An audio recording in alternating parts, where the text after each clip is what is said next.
They thought she was just a frail old lady, good for a quick chuckle. When Clara Thompson walked onto the glittering stage of Talent Spotlight, her simple green dress swaying, the show's producer smirked and whispered to his assistant, "Put her on first. She'll be a cute opener." The audience leaned forward, ready for a lighthearted moment, something to warm their hearts before the real talent took over. They had no idea Clara was about to steal their breath away. Before we dive into Clara's unforgettable journey, if you believe that true talent shines no matter the odds, hit that like button and subscribe to join us for more stories that lift your soul. Now let's step into Monterey, California, where a single phone call and a hidden letter from the past is about to change everything. Trust me, you won't see this coming. In the sleepy coastal town of Monterey, California, Clara Thompson sits by her window, where golden afternoon sunlight filters through faded lace curtains. A mug of black coffee steams on the table, next to an open novel, its pages worn from years of reading. Outside, the distant crash of ocean waves hums like a lullaby. This is Clara's world, day after day, quiet and unchanging. At 70, she's a widow, living alone in a modest one-bedroom apartment. No kids, no family, just the comfort of routine afternoons at the local library, thumbing through mysteries, and Saturday evenings singing in the church choir. Clara never craves the spotlight.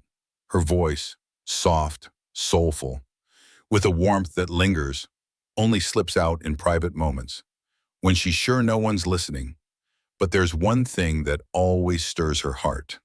On her wooden coffee table sits an old music box, its silver edges tarnished by time. When she lifts the lid, the delicate notes of My Funny Valentine spill into the room, carrying her back to her youth, when she dreamed of singing on a stage, her name in lights.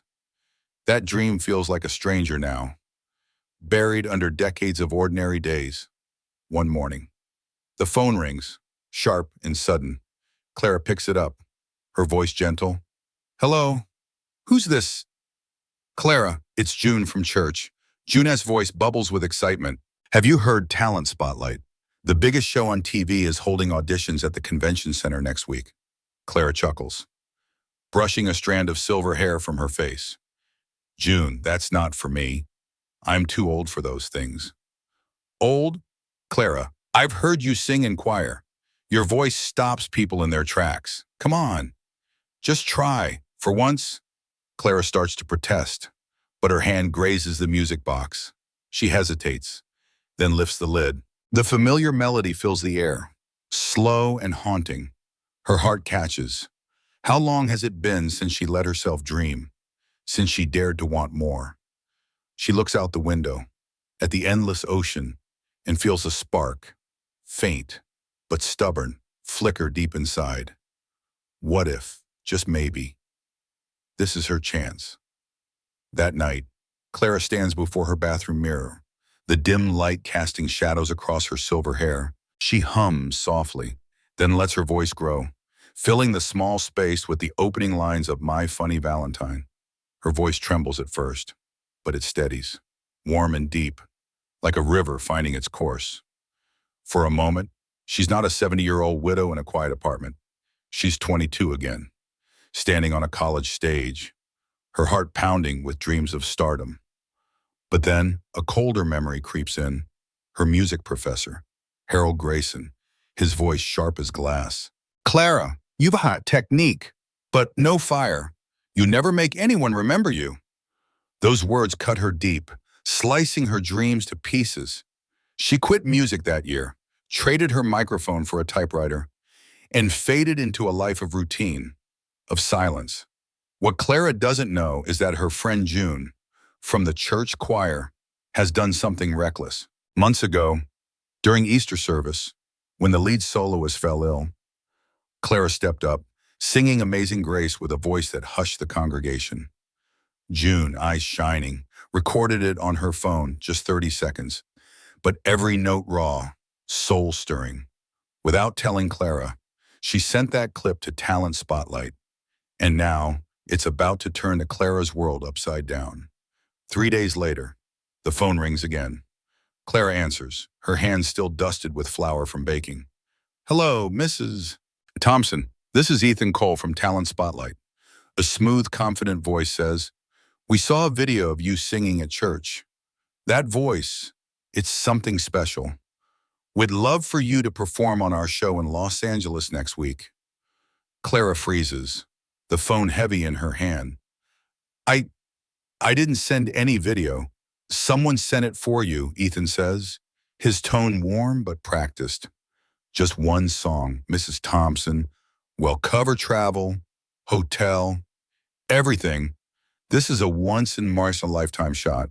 What Ethan doesn't mention is the red mark on Clara's file SC. Sympathetic elimination. A contestant chosen to tug heartstrings, then sent home early. A TV trick to boost ratings before Clara can respond. Her laptop pings, an email from the church board. Subject line, urgent matter. Her stomach drops as she reads, they've discovered Juness video, now circulating online. The board accuses Clara of chasing fame, of betraying the choir's values of humility. We request you withdraw from Talent Spotlight immediately. The email demands, failure to comply will result in your removal from the choir. The choir, her sanctuary, her only family since Henry's death 15 years ago. Losing it feels like losing herself. Clara sinks onto the couch. The room's suddenly too small, too quiet. She opens the music box, and My Funny Valentine plays. Its notes soft, haunting. But tonight they don't comfort her. They taunt her. Who do I think I am? She whispers, her voice breaking. A 70-year-old nobody, chasing a dream that died decades ago. The church is all I have, if I lose them. What's left? Tears spill down her cheeks. She sees Henry's face, hears his voice from long ago, Clara. You're a star, even if no one else sees it. But Henry's gone, and Grayson's words echo louder. You'll never make anyone remember you. She stands, restless, and steps onto her balcony. The Monterey night is cool. The oceans roar a distant pulse. Stars glitter above, indifferent. Clara grips the railing, her knuckles white. Am I living for them? She asks the darkness. For the church. For Grayson's ghost. Or for me. Her heart pounds, a drumbeat of fear and longing. She thinks of the years she gave up, her dreams traded for a safe job, her voice silenced to be the perfect wife, the perfect neighbor. I've been invisible my whole life. She murmurs, just once, I want to be seen. Something shifts inside her, like a lock clicking open. Clara straightens, her eyes blazing. Enough, she says. Her voice steady now. I've hidden too long. I'm done letting fear win. I'll sing not for fame, not for the church, but for me, for the girl I used to be. She wipes her tears, a fierce smile breaking through. She steps back inside. The music box still playing, its melody no longer a memory, but a call to battle. Clara grabs her laptop and types a reply to the church. Her fingers steady. I'm going to sing, not for glory, but for my heart. If that costs me my place in the choir, so be it. Life's too short to live in shadows. Then she dials Ethan's number. Mr. Cole, she says, her voice clear, unshaken. I'm coming to Los Angeles, and I'm singing my song. She hangs up, her pulse racing. For the first time in decades, Clara Thompson feels alive and terrified. What has she just set in motion? Clara sits at her kitchen table, the music box silent now, its melody still echoing in her mind. The email to the church is sent, her words to Ethan Cole sealed with a phone call. There's no turning back. Her hands tremble, not from fear, but from the weight of what she's done. She's chosen herself, her heart, her dream, over the safety of her quiet life. The church's judgment looms, a shadow over her only community. But Clara feels something new, a spark of defiance, bright and unyielding. She's 70 years old, and for the first time in decades, she's ready to fight for her voice. The weight of her decisions settles in. Heavy but freeing, Clara picks up her phone, needing an anchor. She dials Sarah, her best friend, a retired doctor with a laugh as warm as a California sunset. Sarah, Clara says, her voice soft but steady. I need to tell you something, Clara. It's late. Sarah's voice is sleepy but curious. What's going on? Clara takes a breath, the words spilling out. Talent Spotlight called. They saw a video of me singing at church. June sent it. Without asking. They want me to perform in Los Angeles. But the church, they're furious. They say I'm chasing fame, that I'm betraying them. They want me to quit, or I'm out of the choir. Sarah gasps, wide awake now. Clara, are you serious? Talent Spotlight. That's huge. And the church, what nerve? What did you tell them? I told the church I'm going, Clara says, a quiet strength in her tone. I told them I'm singing, not for fame, but for me. And I told Ethan I'm coming to LA. Sarah lets out a whoop loud enough to startle Clara. That's my girl. Clara, you're a rock star. You always told me life's about stepping out, taking risks. This is your moment. Don't let anyone, not the church, not some stuffy board, steal it from you. Clara laughs, a sound she hasn't heard from herself in years. I'm terrified. Sarah, what if I'm making a mistake? What if I'm too old? Too ordinary? Ordinary. Sarah scoffs. Clara, you've got a voice that could hush a storm. You're not too old, you're just getting started. You gave up so much when Henry passed. Poured your heart into everyone else. This time, it's for you. You owe yourself that stage. Clara's eyes sting, Sarah's words sinking deep. She thinks of Henry, his gentle smile when she sang My Funny Valentine in their living room. His hand warm in hers. You're right, she whispers. I've been running from myself too long. I need to do this for Henry, for the girl I was, for me. That's the spirit, Sarah says. Go to LA, sing your heart out, and show them what Clara Thompson's made of. It'll be cheering you on. Every note. Clara hangs up, her heart pounding but lighter. She walks to her bedroom, pulling open a drawer to find a small notebook. Its pages filled with lyrics she scribbled over the years. She flips to My Funny Valentine. The song she's chosen, the one that holds her and Henry's love in every line. She traces the words, her fingers steady now. This isn't just a performance. It's a declaration to the church, to Grayson's ghost, to the world. She's done hiding. Clara looks around her apartment. The walls holding memories of a life well-lived but cautious.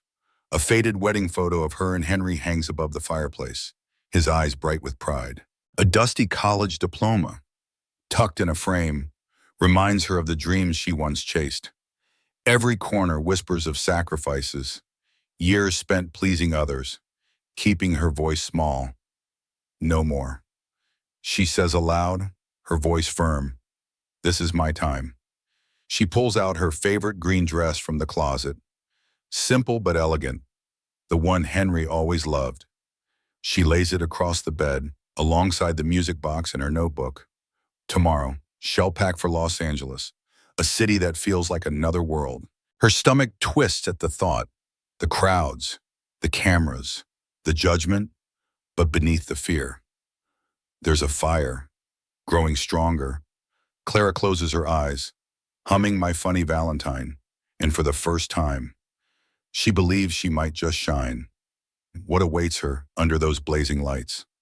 Only one way to find out. Clara clutches her small suitcase, standing in the Monterey airport, her heart thudding like a drum. It's her first flight in over 20 years, and the bustle of travelers feels like a foreign language. She's wearing her green dress, the one Henry loved, its soft fabric a quiet comfort. Tucked in her bag are the music box and a notebook with the lyrics to My Funny Valentine. Her anchor in this leap into the unknown. As the plane lifts off, Monterey's coastline shrinks below, and Clara feels a mix of nerves and thrill. Los Angeles awaits, a city of dreams, bright lights, and maybe, just maybe, a chance to be seen. The plane lands at LAX, and the city hits her like a wave. Horns blare, neon signs flash, and the air hums with energy. Clara steps off the escalator, scanning the crowd until she spots a young woman holding a sign, Clara Thompson, talent spotlight contestant.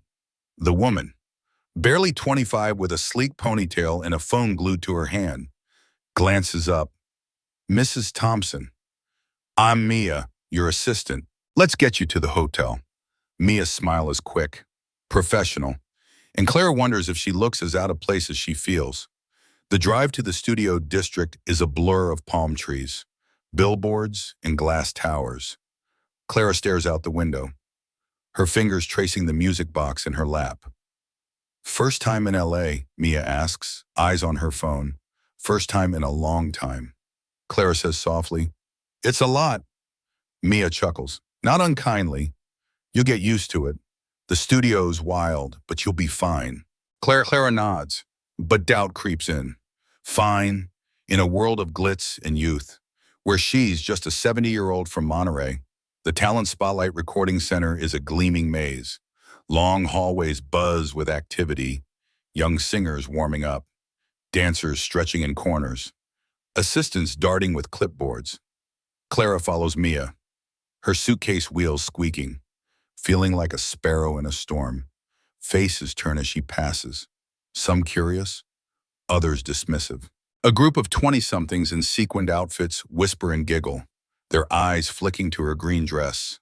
Clara's cheeks burn, but she straightens, clutching her book tighter. I'm here, she reminds herself. That's what matters. Mia leads her to the makeup room, a chaos of mirrors, lights, and chatter. A young artist with purple-streaked hair and a warm grin steps forward. I'm Jazz, she says, sizing Clara up with a kind eye. Let's make you shine. Mrs. Thompson, hop in the chair. Clara hesitates, then sits, the leather cool against her hands. Jazz works quickly, her brushes dancing across Clara's face. You nervous? Jazz asks, dabbing foundation. Terrified, Clara admits, her voice low. I don't belong here. Jazz. Everyone's so young, so polished. Jazz pauses, meeting Clara's eyes in the mirror.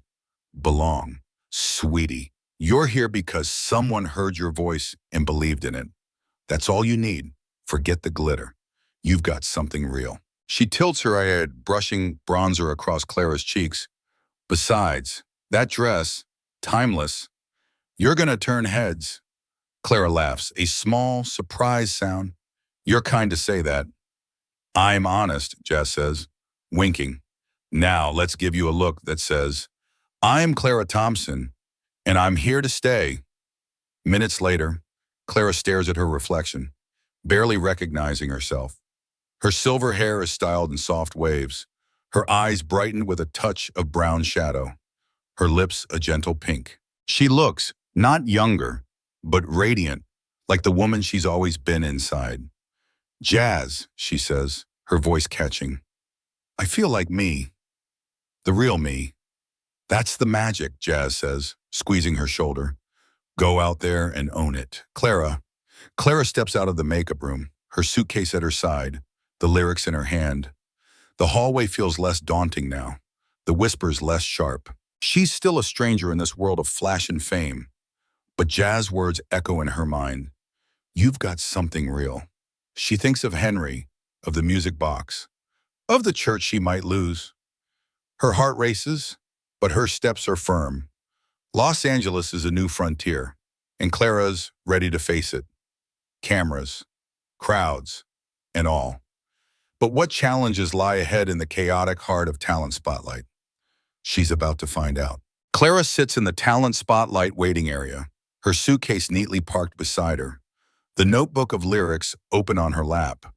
The room buzzes with nervous energy, contestants pacing, practicing scales, or whispering in tight-knit groups.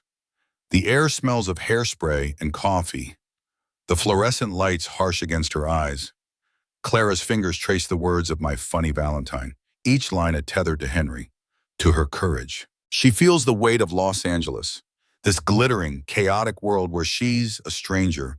Her green dress, so comforting in Monterey, seems plain among the sequins and bold colors around her.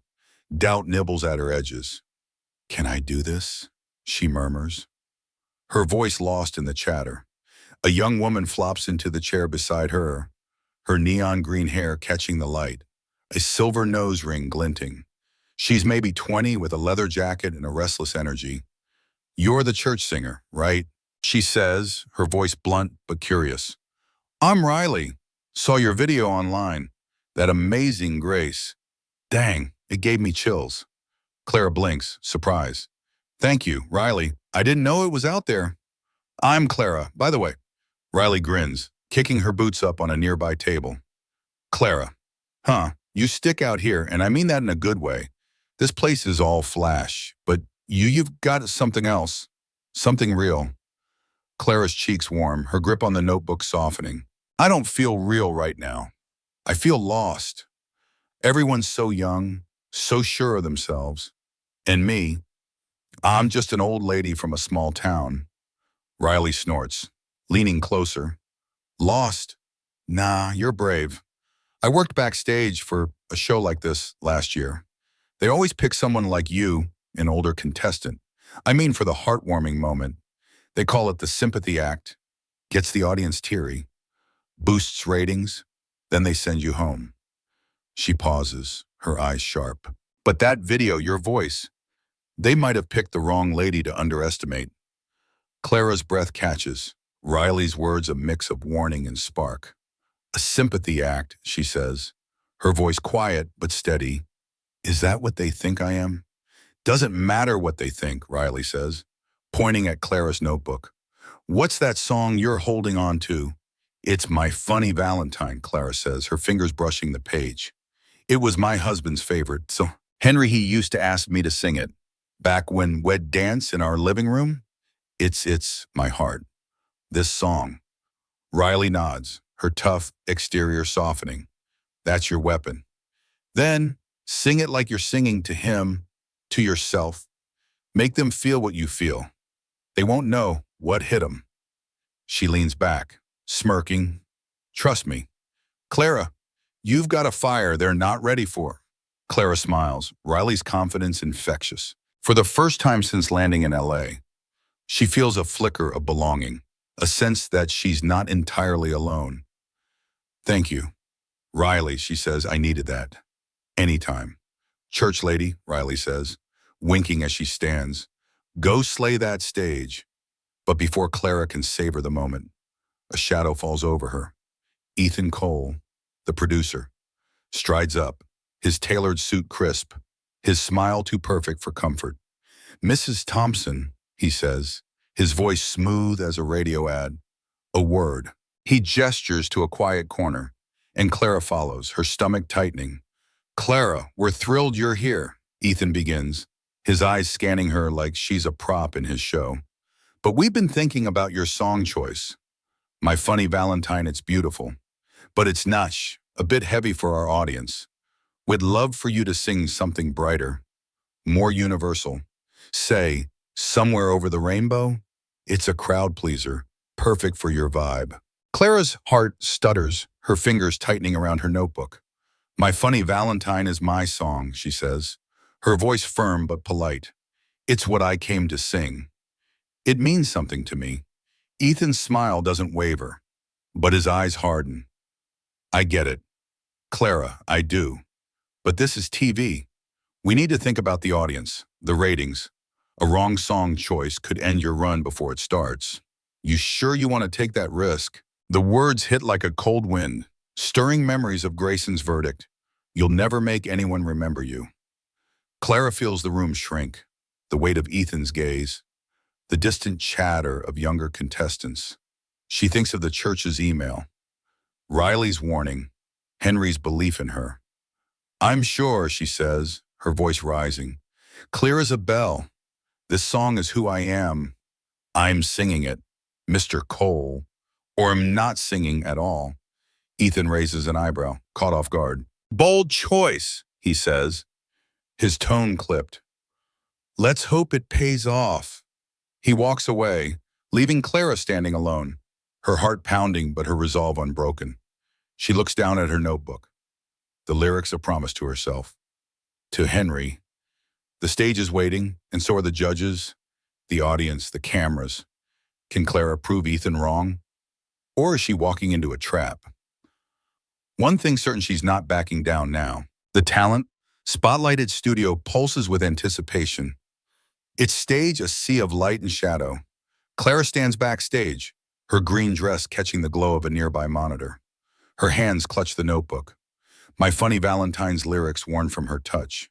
The air hums with the clatter of cameras, the murmur of crew, the distant roar of the audience. Her heart races, a wild mix of fear and fire. Ethan's words, a wrong song choice could end your run, linger. But Riley's echo louder. Sing it like you're singing to him, to yourself. Clara closes her eyes, picturing Henry's smile, the music box melody. This is for us, she whispers, stepping toward the stage. The host's voice booms, warm and theatrical. Next up, from Monterey, California, a small-town dreamer with a big heart, please welcome Clara Thompson. The crowd claps, polite but tepid, a ripple of curiosity more than excitement. Clara walks forward, her steps steady despite the blinding spotlight. The wooden stage creaks beneath her, the sea of faces blurred beyond the glare. She feels their eyes, 1,200 strangers, waiting for something to cheer, or maybe to dismiss. 3 judges sit at the panel, a pop star with a dazzling smile, a grizzled music producer with sharp eyes, and a Broadway diva known for her brutal honesty. They lean forward, exchanging glances, their expressions a mix of intrigue and skepticism. The pop star speaks first, his voice gentle but probing. Clara, tell us what brings you here today. Clara grips the microphone, her voice clear despite the tremor in her chest. A friend sent a video of me singing at church. Without me knowing, I'm here to sing for myself, for the dreams I left behind, and for my husband, Henry, who always believed in me. A soft chuckle ripples through the audience, warm, not mocking. The Broadway diva tilts her head. And what will you sing for us? My Funny Valentine, Clara says, her gaze steady. It was Henry's song or song. The producer raises an eyebrow. Bold choice. It's not an easy one. Clara nods, a small smile breaking through. I've lived every word of it. The opening notes of My Funny Valentine drift from the band, delicate and haunting. Clara closes her eyes, letting the music wrap around her. She sings, her voice husky at first, tentative. My Funny Valentine. The notes waver, but then they deepen, growing richer, fuller, like a flame catching kindling. She thinks of Henry, of their dances in the living room, of the years she silenced her voice. The audience leans in, their murmurs fading. In the control room, Ethan leans back, smirking at the director. Get ready for the tearjerker shots. He says, this'll hit the ratings sweet spot. But then, something shifts. Clara's voice, it's not just singing. It's a story, woven from love, loss, and quiet strength. Ethan's smirk falters. At the song's chorus, Clara does the unthinkable. She raises a hand, signaling the band to stop. The music cuts off, leaving a stunned silence. The audience freezes. The judges blink. The cameras zoom in. Clara lowers the microphone, her voice ringing out, unamplified, raw. This song isn't just mine, she says, her words slicing through the quiet. It's for everyone who's been told they're not enough, not young enough, not bold enough, not worthy of their dreams. I'm singing for them, for me, for the girl I forgot how to be. She steps forward, her green dress glowing under the spotlight, and begins again. A cappella, sweet comic Valentine. Her voice, unadorned, fills the room, every note a piece of her soul.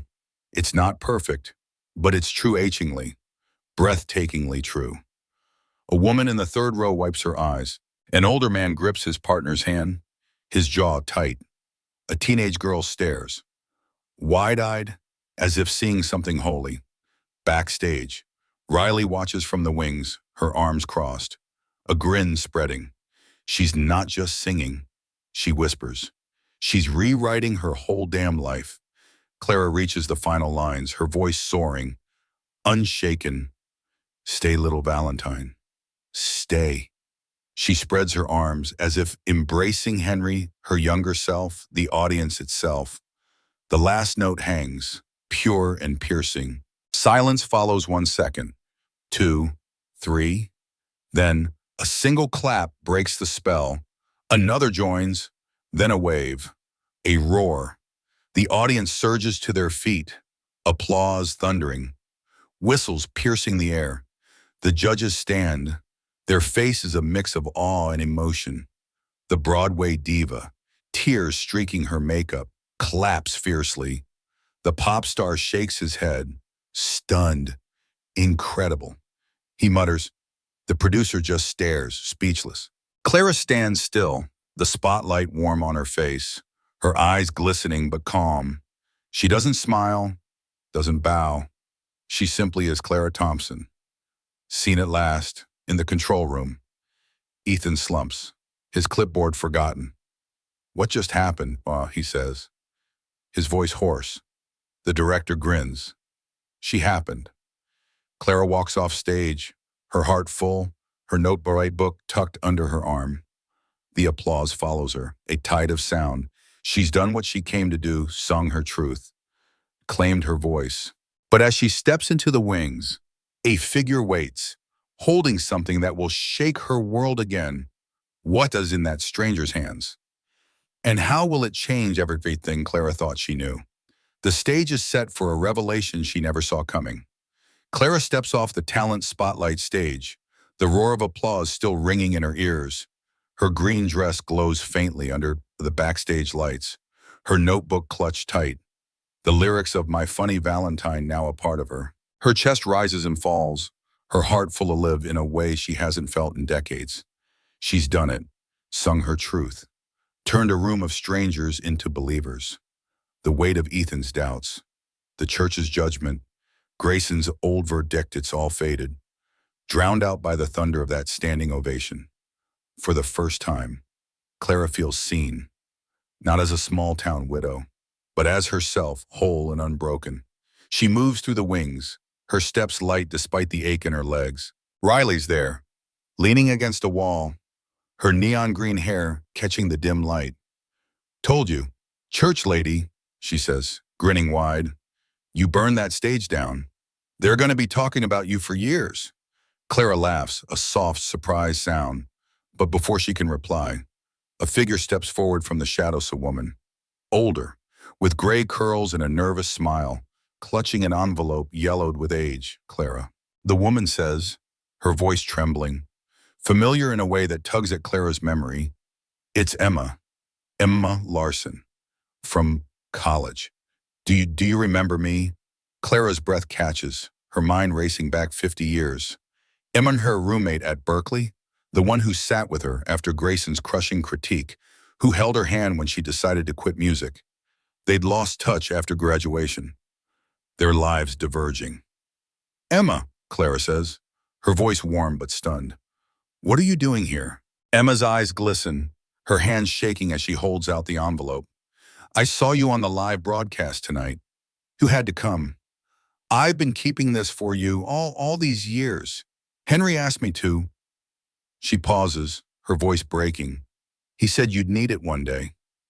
Clara's heart stumbles, the name Henry like a key turning a long locked door. She takes the envelope, her fingers brushing the brittle paper. The ink faded but clear to Clara. My star.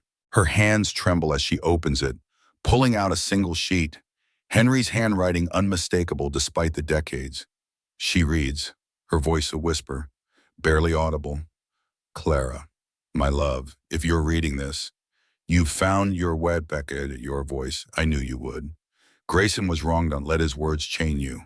You're a fire, a light, a song no one can forget. I see it every time you sing to me, every time you think no one's listening. One day, you'll stand on a stage, and the world will see what I've always known. Don't be afraid. Sing, not for them, but for you. It'll be with you, always. Your Valentine. Henry P.S. Don't let Grayson win. Clara's knees weaken, tears spilling down her cheeks. She presses the letter to her chest, as if she could hold Henry there, his belief, his love, crossing time to reach her. The backstage noise crew shouting, monitors buzzing, fades away. She sees him, clear as day, his gentle smile, his hand outstretched for their living room dances. You knew, she whispers. You always knew. Emma steps closer, her own eyes wet. Henry gave me this before you two got married. She says, you were so broken after Grayson. Ready to give up. He asked me to keep it, to give it to you when you found your way back to music. I'm a music teacher now. Clara, I was watching the show tonight, and when I saw your voice, your fire, I knew it was time. Clara hugs Emma, their embrace a bridge across decades, the letter crinkling between them. The audience's applause still echoes faintly from the auditorium, but this moment is louder, deeper. Clara feels a weight lift, not just Grayson's words, but her own duties, her years of silence. Henry's letter isn't just words. It's a spark, reigniting the dream she thought she had buried. Riley watches, her tough facade softening. Damn, she mutters, wiping her eyes. That's some next-level stuff. Clara, she gives a small salute, slipping back into the shadows, leaving Clara and Emma alone. Clara looks at the letter again. Henry's P.S., burning bright. Don't let Grayson win. She smiles through her tears, a fierce, quiet resolve settling in. She's already won on that stage, in her heart. But the night isn't over. The judge's verdict looms, and Ethan's plans, whatever they are, still lurk. And what about that letter? How will it shape Clara's path beyond this moment? One thing's clear, the spotlight's found her, and she's not stepping out of it yet. The morning after her talent spotlight performance, Clara sits in her hotel room, overlooking the glittering sprawl of Los Angeles. A cup of chamomile tea steams on the table, its warmth steadying her hands. Henry's letter lies open beside it. The ink faded, but its words alive. You're a fire, a light, a song no one can forget. Clara traces the P.S. Don't let Grayson win, and smiles, her heart full. Last night, she sang for herself, for Henry, for every soul who's ever felt invisible. The standing ovation, Emma's embrace, the weight of that yellowed envelope, they've changed her, not into someone new, but into the Clara she's always been. Deep down, her phone buzzes, notifications piling up. She opens it, and her breath catches. The talent spotlight clip of her performance has exploded online, 7 million views and climbing. Comments flood the screen, each one a spark. I am 62 and just signed up for guitar lessons because of you. One reads, your voice healed something in me. Says another, Clara, you're my hero. Clara's eyes sting, not from pride, but from the realization that her song, her story, has touched strangers across the world. She's no longer just Monterey's quiet widow. She's a beacon, a reminder that dreams don't have an expiration date. A knock at the door, 3 sharp taps. Clara adjusts her sweater and opens it to find Ethan Cole, the producer, standing there, a bouquet of lilies in one hand, an envelope in the other. His polished smile is softer today, his eyes less calculating. Clara, he says, stepping inside, I owe you an apology. We thought you'd be a quick, tearjerker memento ratings boost. But you turned our show upside down. Clara tilts her head, her gaze steady. I didn't come for ratings. Ethan, I came to sing my truth. I know, he says, his voice earnest for once. And that's why I'm here. He hands her the envelope. 3 record labels called this morning. They want to meet you. Clara, not just for your voice, but for your story, your authenticity. They're offering contracts. Big ones, you could be a star. Clara takes the envelope, its weight heavy with possibility. She thinks of Henry, of the music box, of the girl who once dreamed of stages and spotlights. A part of her wonders what it would be like albums, tours, her name in lights. But another part, stronger, knows what matters most. Thank you, Ethan, she says, her voice calm but firm. But I don't need a contract. I sang for me, for Henry. That's enough. Fame's not my dream, it's being true to myself. Ethan blinks, caught off guard. You're sure? This is a once-in-a-lifetime chance. Clara smiles, a quiet strength in her eyes. I've already had my chance on that stage. I'm done chasing what others think I should be. Ethan nods, a flicker of respect crossing his face. You're something else. Clara Thompson, he says, handing her the lilies. The world's better for it. He leaves, and Clara sets the envelope aside, unopened. She sips her tea, the city buzzing below, and feels at peace. She's found her light, not in fame but in courage, back in Monterey. Clara steps off the plane, the ocean breeze greeting her like an old friend. The church board emails again, apologizing, inviting her back to the choir. Clara reads it, then deletes it, her heart light. The choir was her home, but she's outgrown its walls.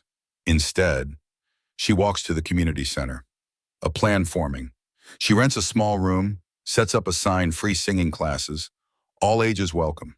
The first class, she places the music box on a table, its melody of My Funny Valentine filling the space.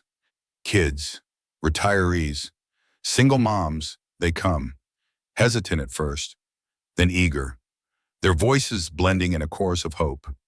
Clara teaches them not just to sing, but to believe in their dreams, their worth, their right to be heard. The classes grow, the room packed each week, Monterey buzzing with stories of Clara's singers. She watches a shy teenager find her confidence, an elderly man rediscover his joy, a mother sing for the first time since her kids were born. Clara's not a star in the way Ethan imagined, but she's something greater, a spark, igniting others to shine. One evening, after class, Clara sits alone, the music box playing softly. She pulls out Henry's letter, reading it again, her fingers tracing his words. You were right, Henry, she whispers, her eyes bright. I'm not afraid anymore. She looks out at the ocean, the horizon endless, and hums My Funny Valentine, her voice free, unshackled. Clara Thompson has stepped into her light not for applause, but for herself. And in doing so, she's lit the way for others. Clara's story isn't just about a song, it's about finding the courage to be you. No matter how late the hour, Henry's letter wasn't just a note, it was a mirror, showing Clara the fire shed always carried. We all have a letter inside our USA dream. A truth waiting to be opened. What's yours? Share it below, hit that like button, and subscribe to keep these stories alive. Let's inspire each other to step into our own spotlight, just like Clara did.